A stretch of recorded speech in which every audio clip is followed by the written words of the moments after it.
We'll talk about trellising today, and I wanted to show you an older form of trellising that may have been used in the Roman days. The Romans were really big on doing architectural beautification of the roses and plants that crawl along the ground, and they wanted them up. So here's one example that we might have seen back in Roman times. It's called a pergola. The reason it's called a pergola, it has a false roof. We see here that we have grapevines growing up the false roof, and they will cover the top from all the four posts. And not only that, as the grapes flower and ripen, they will fall through the top and be easy to harvest, and that's very important with trellising. However, I want to show you something we see more often today. These are tomato cages, common everyday tomato cages. However, they're also trellising because we put the tomatoes, which are a plant that grows along the ground, in the cages to have them come up.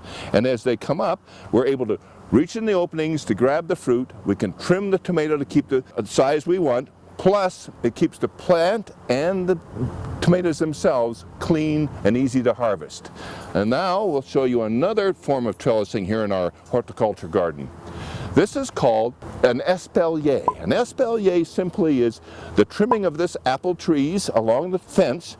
And we put bamboo posts here that we attach them to, and we're able then, eventually this apple trees, set of apple trees, will actually fill in the fence and be beautiful, pretty flowers, everything that you want. And we see this kind of trellising more in where we have fenced-in areas that we want to divide gardens.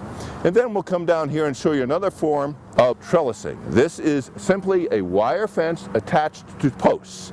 We're doing this so we can grow plants that will require crawling up, and it will follow it all the way up to the top.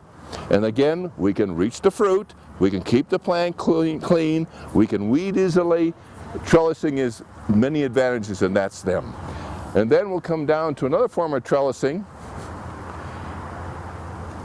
which is this dome. This dome happens to be set for peas. The peas will come up, attach themselves with the tendrils to the fence and bring up all the way, and will come up on both sides and meet in the middle. Again, it's easy to weed, it's easy to get the fruit, and we have a clean plant. Here's another form of trellising. These are the fence posts, and then we have a long cable line around it. Now, we can do the top one, and we can add also other cable lines to it. So the plants come up, they'll grab the cable, move up to the next level. We use this for peas, we can use this for blueberries, anything that's willing to crawl up, we'll use this form. And over here, we have another form of cage. Although it's very thin, we have raspberries hooked to it, so that we'll go up the cage to the end, and when we can trim it again and get to the fruit and everything we need to do. And last but not least is this cable form, which is a modification of this. We have 3 layers here, and we have raspberries attached to it to grow up. So those are some of the forms we use here in a horticulture garden.